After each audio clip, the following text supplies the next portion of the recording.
All right, today we're going to be practicing finding the main ideas of a text and those key details that support our main ideas.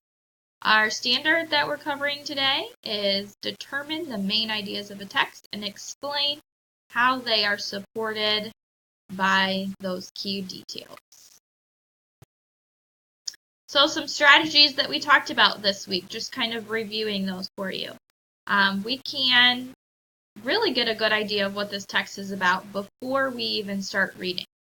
So some things we can do is we can look at the title, the pictures, and other text features.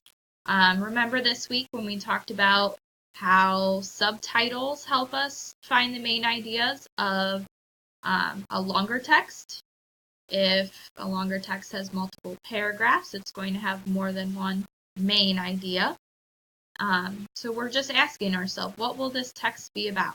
Okay, you have pictures, you have maps, you have graphs, you have a lot of different text features that can help you find the main idea. And then during reading, while you are reading, you can be looking for those key words that are repeated. Okay, if a word is repeated quite often in a text, then you know that it has something to do with the main idea of the text. Sometimes the main idea is stated in the first or last sentence of a paragraph. Not always, but sometimes. So that's a good place to look as well. And then after we're all done reading, we should ask ourselves some questions. We should ask ourselves, what is the text mostly about? And what is the most important idea about the topic?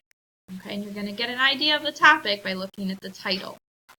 And then what are the details that support the main idea? Okay, a text is going to have a lot of different details, but which details are the key details that support the main idea? So we're going to do some practice now. We're going to read this article about the monarch butterfly, and then you are going to be able to identify at least two main ideas from this article, and then you're going to give at least two supporting details per main idea. Okay, so listen as I read and think about what are the two most important pieces of information from this article. Okay, so the title is The Migration of the Monarch Butterfly. The North American monarch butterfly is one of the farthest traveling insects. Each fall, millions of monarchs travel over 3,000 miles to Southern California or Mexico. Why such a long journey? Monarchs must migrate or move from one place to another in order to survive the harsh temperatures of the winter. It is truly amazing how these creatures know where to go. Monarchs only live for a few months, so one monarch never makes the trip more than once in its lifetime. Once there, many monarchs return to the same forest, and some even the same tree as their ancestors.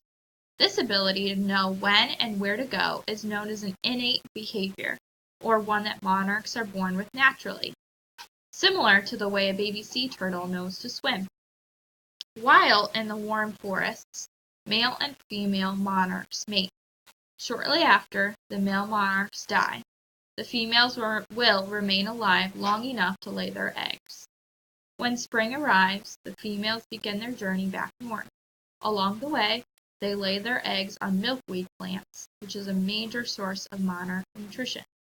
Shortly after, the females die and the process begins again. Although monarchs have been migrating for thousands of years, this process is becoming threatened.